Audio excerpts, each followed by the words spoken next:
So let's continue on with our story of me in Guantanamo Bay. Well, so we where I left off was we were going to work, and the bus driver, instead of taking a right down to the landing, the dock landing, to take us to the windward side, he turned left into the bus depot and said, "Bus broke, man, need a new bus, man." So we get out, wait around. It was like another 15-20 minutes, and they brought another bus out to us. Got on the bus, made it to the landing, and luckily they have to smell something burning. I wonder if it's me. I don't know. Hopefully it's not me. But we go to the dock landing, and luckily the man, it smells like burning. Hopefully it's not me. I don't see any smoke coming from my motorcycle. But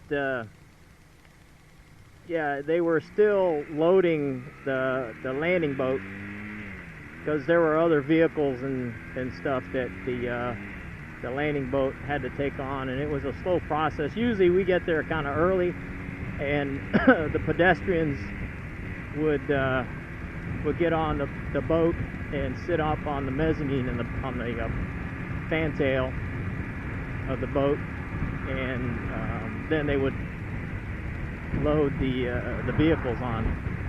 But since we got there late, we just waited till the vehicles got done loading, and then they let us onto the boat so we could go sit in the back and do the ride. So we get to work. No big deal, and but that was the the extent of that. So the other thing that so then one time we were going to lunch, and it was about a mile walk from where the hangar was to where the galley was, and it was so uneventful. I don't even know if the food was any good, or it's just something that we just did to get away from the hangar for a while, to go eat. But yeah, it was like a mile walk to the galley, and there was this big part of the walk was this big drainage ditch that was about 4 feet deep, and it was concrete, and the island had these iguanas, huge iguanas, and it was illegal, or so we were told, to mess with the iguanas. So if you were caught, like I said, we were told if we were caught, you know, harassing the iguanas or trying to catch one, we would get in trouble. By who, I don't know. But so you know, we're walking along this drainage ditch, and we came across this iguana. It was huge. The tip of its tail was up on one side of the ditch, its body was in the middle of the ditch, and its head was touching the other side of the ditch. I would say this thing was about 8 or 9 feet long from nose to tail, and I don't know if it was dead or alive. It wasn't moving, so we just kind of skirted around it. We didn't mess with it. It was still there when we got done with lunch and came back from lunch. So if I had to guess, I would say it was dead. But who knows? Those things, they're reptiles, so they're cold-blooded.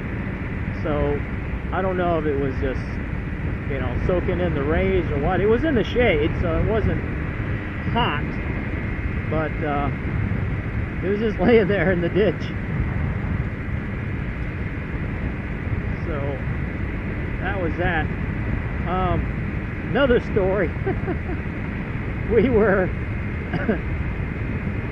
most of our mission was doing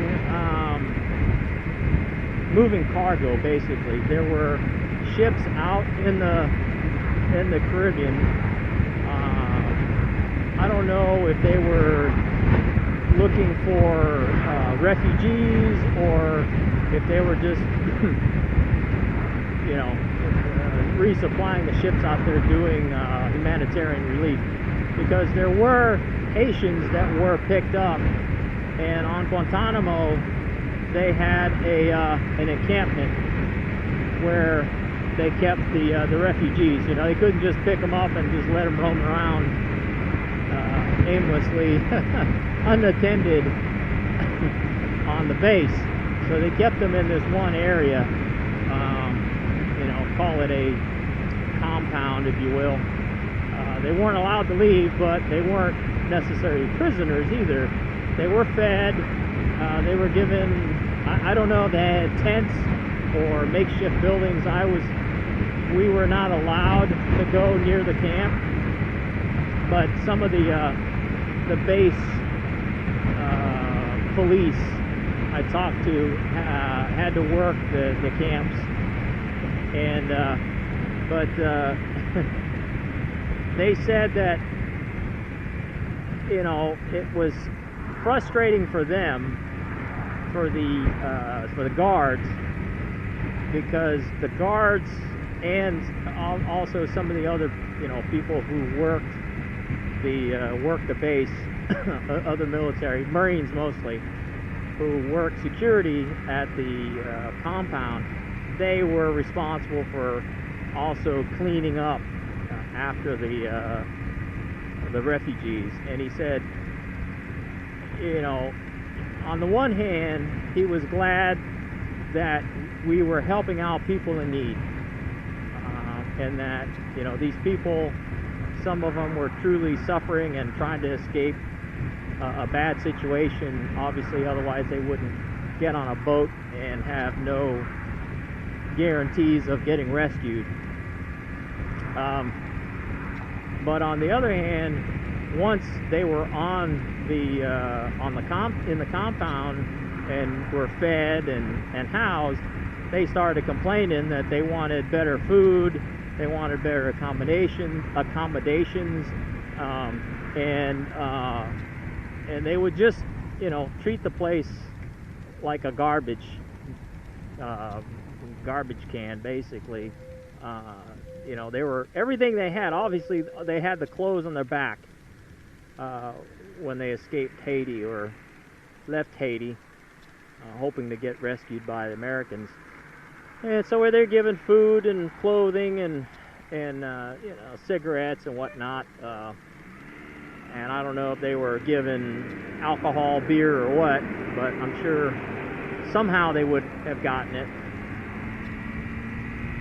But you know, the guards were saying they would just throw their garbage on the ground. There were garbage cans in the compound that they could throw the garbage in. I'm guessing laundry facilities or whatever, but these people were just slobs, you know. They would throw cigarette butts on the ground. They would pee and poo everywhere. You know, garbage from their food, they would just kind of dump it where they opened the packages. And he said it was, you know, of course not all of them, but there were enough of them to where it was a frustrating thing for the guards. But yeah, you know, when you hear about humanitarian aid and refugees getting picked up and housed and quarantined or whatnot, they're kind of in a rock and a hard place. You know, from the perspective of the people who, quote unquote, saved them, they should be appreciative. But on their end, you know, they just traveled a long way or went through a lot of hardships, and now they've normalized having a stable place to live and food and water, and now their level of comfort desire for comfort has elevated. You know, okay, we've gone from starving to now we have food and water, so now what's the next stage of comfort that you are going to provide us? Since you rescued us, you're responsible for us now. Either that or let us go and let us make our own way.